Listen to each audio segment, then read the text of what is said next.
Welcome to Spooky Sunday. Today we'll be watching MrBallen for the first time. Let's watch Thailand's most convincing ghost story. Tonight, with I'm going to tell you a MrBallen. very famous story from Thailand. This story was recommended to me by a fan, actually, and I had never heard of it before.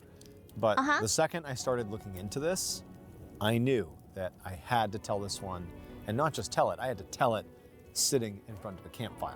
And you'll see why. Hot? This is like classic, scary campfire storytelling. How about the marshmallows? But before we get into tonight's story, if you're a hot fan of chocolate. the strange, dark, and mysterious delivered in story format, then you've come to the right campfire, because that's all we do, and we upload 2, 3, even 4 times a week. So, if that's of interest to you, the next time you and the like button are at a campfire together, offer them some nice hot coffee. And but don't tell marshmallow. them you've put hot sauce in it. Also, please subscribe that's to me, our Ian. channel and turn on all notifications so you don't miss any of our weekly uploads. Okay, let's get into tonight's story. Let's go. It's Thailand. It's one of the neighboring countries around me. The devoted wife. One morning in the early 1850s, a young man named Mok rode a small boat through a canal in Prakanong, Thailand, which is a very rural community southeast of Bangkok. And Mok was rowing as fast as he possibly could, because where he was going was home and he could not wait to get there. So Mok had been away for almost an entire year by this point. And that was because around a year ago, he'd been drafted into the Thai military and forced to go fight in a war against the neighboring country of Burma. And for Mok, getting drafted had really come at like the absolute worst possible time. Because at the time, his wife, Mae Nok, had been just a couple of months pregnant with their first child. And so he had to just, basically leave her behind to give birth on her own, which was obviously really difficult for her and for him. Like, he wanted to be there for her and he couldn't. And also, this is 1850s in rural Thailand. So once he was gone, like, there were no phones or really any way to send letters back and forth. So really, ever since Mok had left, he'd had literally zero communication with his wife. So he has no idea how she's doing, how the baby's doing, nothing. Like the fire is getting bigger and bigger, bro. And, he's off fighting in a war. And in fact, he actually got hurt while he was fighting and had to spend months in a military hospital recovering. But his wife had no idea. So Mok rode even faster, and finally, he saw his home in the distance. It was a wooden house that stood on tall stilts right on the edge of the canal with a large balcony that overlooked the water. And it was surrounded by lime trees and thick forest. And it was at least a mile away from the nearest neighbors. So it's a pretty secluded place, but it was a place he desperately missed. As Mok neared the small dock in front of his house, he began excitedly calling out for his wife. And as he did, he lived in those stilt houses. Let me bring a picture here. There are maybe something like this. Excitedly calling out for As Mok neared the small dock in front of his house, he began excitedly calling out for his wife. And as he did, he began tying up the boat, expecting at any moment to see his wife come running outside with the baby. But his wife didn't. She didn't call back. She didn't come out. It was just quiet. And for a moment, Mok had this horrible thought that maybe something had happened to her while he was gone. Like, how would he know? But then he heard the door open, and out came his wife with a big grin on her face, and she was clutching their baby against her chest. That's happy. She began calling out to him, and Mok saw there were tears of joy streaming down her face, and he leapt out of the boat, and he ran to her. A few days later, Mok woke up inside of his home, and he rolled over in bed and saw his wife still asleep, and he also saw their baby sleeping in a small hammock right beside the bed. And as Mok looked at his little family, he felt almost deliriously happy. I mean, ever since he had gotten home, it was like Mok had entered this just perfect life, like just utter domestic bliss. His baby would turn out to be a boy, which he was really excited about because he had sort of secretly wanted a son. Well, so like the air or something, it's not unusual here. Especially at that time, like back in the days. Everyone wants a son, nobody wants cute daughters. And, over the last couple of days, he had had a chance to basically tell his wife all of his crazy war stories. And she had listened really intently, and she also had gone out of her way to cook him all his favorite meals. And so he was just so grateful to be back here that he literally had not left their home at all since he got back. Wait, because since this is a ghost story, is this all fake? This happy family setting, is this all fake? He just stayed home and just enjoyed this unbelievable homecoming. But on this particular morning, Mock knew he would have to leave because he had to go to the market because their kitchen was basically empty, so they needed food. And so Mock, he climbed out of bed, and as quietly as he could, he got dressed, trying hard not to wake up the baby or his wife. And then when he was ready to actually leave, he walked over to his wife and he gently leaned down and just told her that, like, hey, I'm gonna leave now, I'll be back soon. Now, Mock didn't really expect much of a reaction from his wife. He figured she would just sort of say, okay, see you soon, but no. As soon as she heard he was leaving, it's like her eyes opened wide and she almost looked panicked. And she sat up in bed and she grabbed Mock's arm and she actually shouted, no! And in fact, she said it so loudly that she woke up their baby. And so the baby's crying, and Mock, at first, he just stared at his wife in total confusion. Like, what is she doing here? The trauma? And then he said, like, what's going on? Why do you care so much if I leave? Like, what's wrong? Is she a ghost? And May Nok, his wife, still clutching his arm, she just kept shaking her head saying, no, you can't leave. And then she looked away like she was like trying to find the words or something. And then finally she looked back at him, and it was clear she had sort of calmed down a little bit. And she said to him that, you've been gone for so long. She just didn't want him to leave again. But we don't have food. She said what she wanted him to do was just stay home right here. Like, don't leave her. Don't leave their son, please. You buy the groceries then. If you leave. You've got to stay here. And when Mock heard this, it was actually kind of touching. The idea that his wife was, so protective of him that she didn't want him to leave. He liked that. Go fish. But, he it's smiled outside. And he told her, like, yeah, but somebody has to go get food here. Yeah. So I'm going to go. I'm going to get us food. I'll be back, in a few minutes. This is not a big deal. Pronto. And then he gave his wife a hug and a kiss. And she's looking at him like, don't you do this. Don't you dare. I'll be back as soon as possible. And then he turned and he left. A little while later, and Mock had arrived at the fruit stand in the market. The market was in the village center, which was a few miles from his house, but he had walked here as quickly as he could because, he had promised his wife he'd be back as quickly as he could. And when Mock went to the man who owned the fruit stand to purchase, the items that he had picked out, the owner of the fruit stand looked at Mock and seemed genuinely surprised to see him. And then he gave Mock an almost sympathetic look and then asked him, like, how are you doing? Now, Mock and the fruit stand owner were not friends, but this village was so small that everybody who lived there knew everybody else. And so, like, an interaction like this was not unusual. Not to mention the fact that basically everybody knew Mock had gone to war, but they didn't know he had just gotten back. And so Mock assumed that what he was asking about was basically like, hey, I can see you're back from the war. How are you doing? Mock told the owner that, the war had been terrible, but, now he was finally home. He was back with his wife and his son. He's so happy to have a son. And so really, despite the war, changed. He'd never been better. Like, his life was perfect right now. But the owner of the fruit stand, when he heard this, he actually looked back at Mock with a pretty confused look on his face and was like, your wife is home?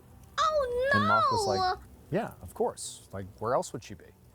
The fruit stand owner was confused for a second and then just sort of shook his head and said, I thought I had heard something different, so I was just confused.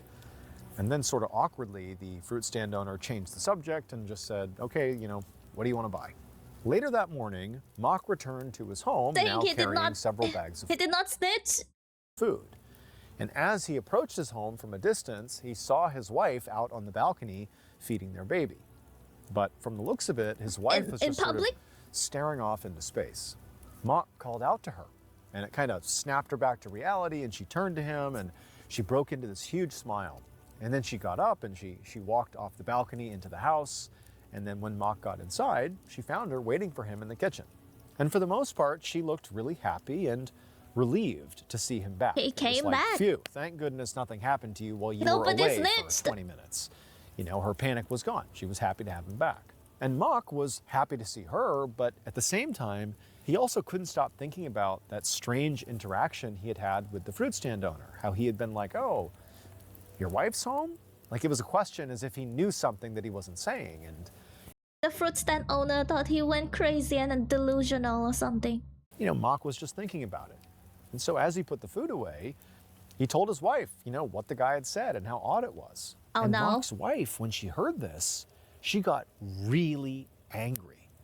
And she told Mock that this was exactly why she had worried about him leaving the house in the first place. She said that ever since he had left to go to war, people in their village had been talking about her nonstop, spreading all kinds of horrible rumors. And so Mock asked her, she did not what kind know? of rumors? What are you talking about? But his wife did not elaborate. She just angrily shook her head and then stormed back out onto the balcony. A couple of days later, Mock was out in the forest that surrounded his home, chopping down trees for firewood. He and his wife had not talked any more about the situation with the owner of the fruit stand and, you know, the rumors that people in the town were supposedly spreading about her. Mock was ultimately just sort of puzzled by his wife's behavior. Before he had left for the war, she had always been very logical and independent. And so the fact that she suddenly seemed to care so much about what other people were saying about her and the way she never wanted Mock to leave her sight was just odd. The only reasonable explanation Mock could come up with was that, you know, for the last year, his wife had spent a lot of time all alone with a brand new baby and with lots of fear that her husband was never going to come home. Like that would take a toll on you. But did and so he his ever hope was that, taken care now of the that he was baby? home, that she would just, you know, get better. So he was trying his best to just go about his life like normal. But I mean, just that. Like, who knows if he wanted to carry the baby, but the baby went through him or something, haha. Morning, when he had told his wife he was going to go out and get some firewood, she had started sobbing and begging him not to go. And it had taken him like a full half an hour to calm her down and convince her to let him go because they needed the firewood. And so Mock really didn't know what to make of this. He just hoped that, you know, in time, this would get better. And so Mock just went about his morning, you know, chopping down trees to get some firewood. And at some point, as he was literally chopping down a tree, he heard footsteps coming from behind him. And when he turned around, he sort of half expected to see his wife, but he didn't. He was sort of surprised to see it was this elderly man in a long robe walking directly towards him. Like, clearly, this guy is coming to talk to him. Now, for a second, Mock actually didn't know who this guy was, but then he realized, based on what he was wearing, that he was a monk. And then as he got closer, he could see that it actually is someone who lived and worked at a Buddhist temple in their village. And so this was not a total stranger. In fact, this monk was more like a community leader of sorts. And so as Mock is sort of putting this together, he figured that the reason this guy was coming over was just to, you know, welcome him home from the war.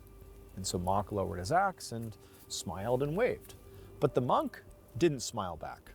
Instead, he walked right up next to Mock, really close to him, and he looked around the forest in sort of a paranoid way, and then in almost a whisper, he asked Mock if he was alone. Mock was definitely weirded out by this and didn't have any idea why this guy was acting this way. But, you know, Mock said, yes, I am alone. At this point, the monk seemed to relax, and he told Mock that he really needed to tell him about his wife. And Mock he snitched. What are you talking about? And the monk said that Mock's wife had become convinced that people in their village were spreading rumors about her. Okay, and she'd begun going real. around town terrorizing people to get back at them. Wait, I actually thought that she's not real, but I'm very sorry. She's real. She's 100% real. At this point, the monk leaned back and gave Mock this expectant look, like he thought maybe Mock was going to apologize for his wife's behavior or something. But to Mock, this information didn't make sense. His wife definitely had talked about people spreading rumors about her, and she was acting pretty strange and paranoid. But to Mock, this information didn't make any sense. On the one hand, you know, his wife had, you know, mentioned that she believed people were spreading these awful rumors about her, so Mock had heard that. But the idea that she was really doing anything about it other than being upset was just false. I mean, how could she be out terrorizing anybody when she literally was at the house with him, like all day long? She couldn't. He was with her. He would have seen it. So, as respectfully as he could, Mock told the monk that He must be confused because there was just no way I am confused his wife too. was acting on any of her suspicions. She might be upset about this stuff, but she's not terrorizing anyone. But the monk just shook his head and told Mock straight up that, no, you're wrong. Everyone else in the village knew there was something seriously wrong with his wife. Like, everybody knows it. You're the only one who doesn't. And before Mock could say anything else, the monk said to him if he was smart, he would leave his wife right now and why? he would never look back. And when Mock heard this, he did not believe the monk. Instead, he actually realized that his wife must be telling the truth about how awful everybody was being, spreading these terrible rumors about her. I have never used this toggle to talk before, so I will use it today. So like it could be that his wife has a bad personality and hard to get along with. You know, like those personality that's bad towards outsiders and nice towards her own kind of thing. Maybe she just has a bad people relation. Like she wasn't being paranoid at all. She had all the reason in the world to think people were out to get her or something. So at this point, what did Mock she do dropped anyways? the polite act and just told the monk to leave him and his family alone. And then Mock gathered up the wood that he had chopped down and began heading back towards his house. But the next morning, Mock just couldn't get the conversation he had had with the monk out of his mind. I mean, mostly he was just angry at whoever was making up these weird rumors about his wife that was causing, you know, people like the monk and maybe the fruit stand owner to say the weird things they were saying. But also, I mean, Mock at least she's didn't know alive. what these rumors actually were. He just knew that something was being said about his wife. It was upsetting his wife, but he didn't know what the details were. He figured As if the he did villagers? have the context, have the details, then he could shut the rumors down much more effectively. But he also really didn't want to bring this up to his wife again because he knew it would just really upset her. So Maybe he ask the decided that what he villagers. needed to do was go back into the village market and go talk to that fruit stand owner. Clearly, he knew more than he was letting on. So that morning, Mock got up Tell and us as too. quietly as he could, he snuck out of the house while his wife and son were still asleep, and he hurried off to the market. And even though it was barely dawn by the time he got there was already a bunch of people that were setting up their stands. However, when Mock made his way over to where the fruit stand had been when he had gone there a couple days earlier, he found it was empty. And for some reason that Mock just couldn't even explain, this immediately gave him a really bad feeling. Did the fruit stand owner disappear? Was made to disappear by the wife or something? Or is he like very sick after he tell the story? So instead of waiting around to see if maybe the owner of the fruit stand showed up later, Mock decided he would just go to the guy's house since he knew where he lived. So Mock left the village center and jogged to this guy's house. It was a wooden building up on stilts, just like Mock's house, except it was further away from the canal.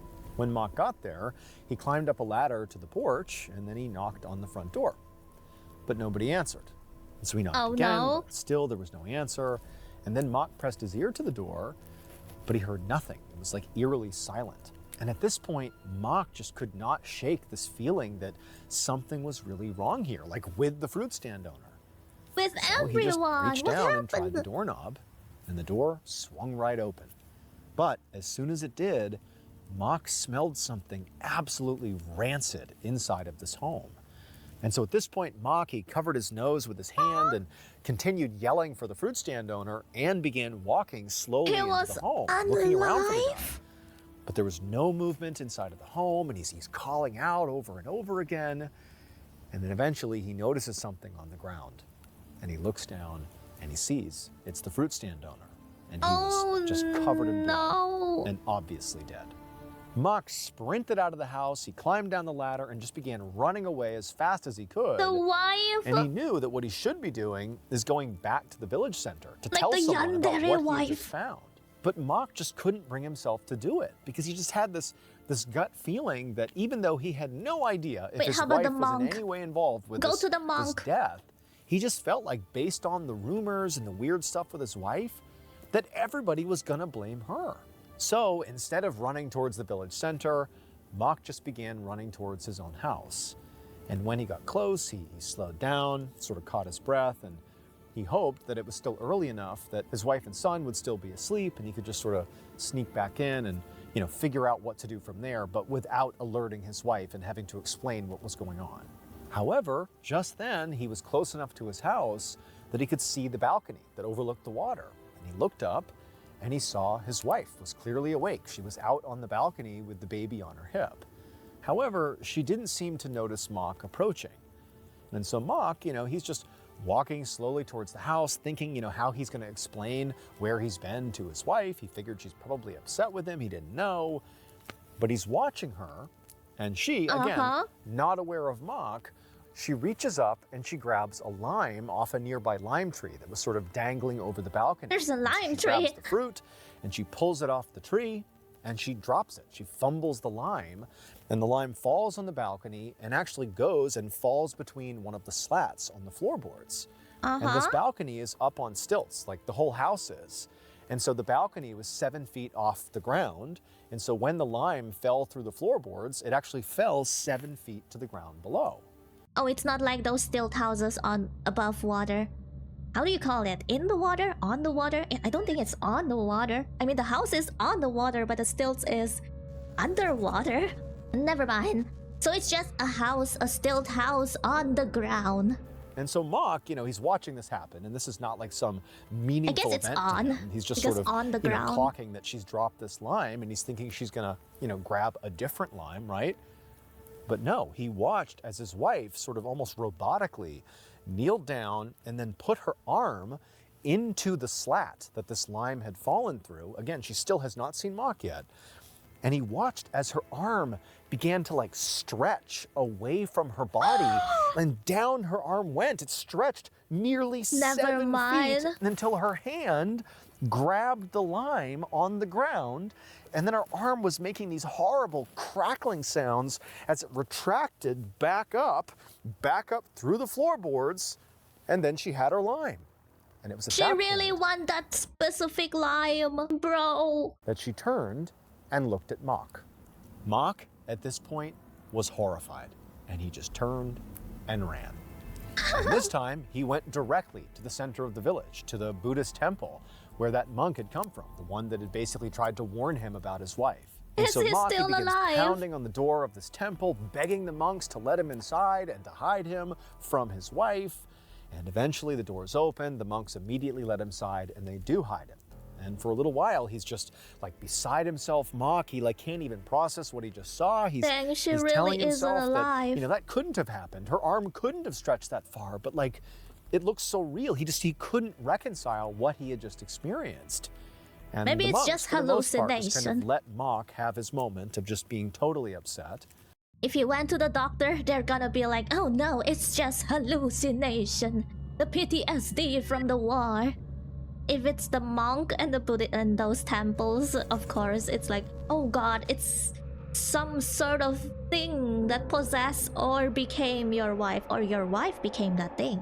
But then eventually, when Mock kind of calmed down, the monk who had originally come to him to warn him about his wife, he's still alive. He came over to Mock and he said, I gotta tell you the truth about your wife.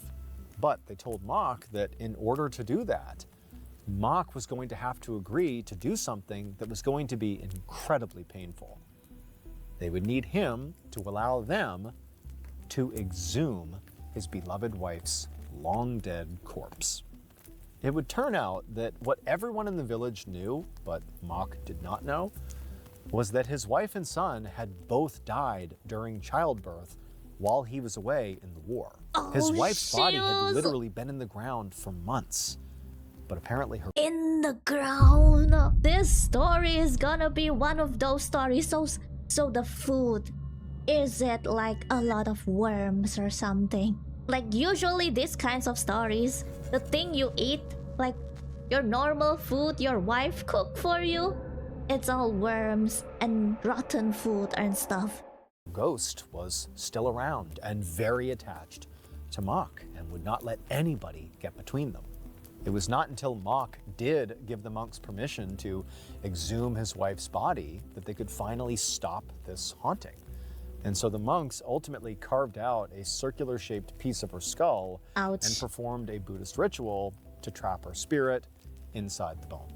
Today, in Prakanong, the village where Mak and his wife and his son had lived. But, can't you just let her go? Let her... I mean, it's a temple, you know? Can't you... Not to say exorcist, what do you call that? Like, do a ritual to let her spirit ascend. Because if it's like exorcism, I think you would just like forcefully destroy the spirit. I don't know, maybe one of you knows. Yeah.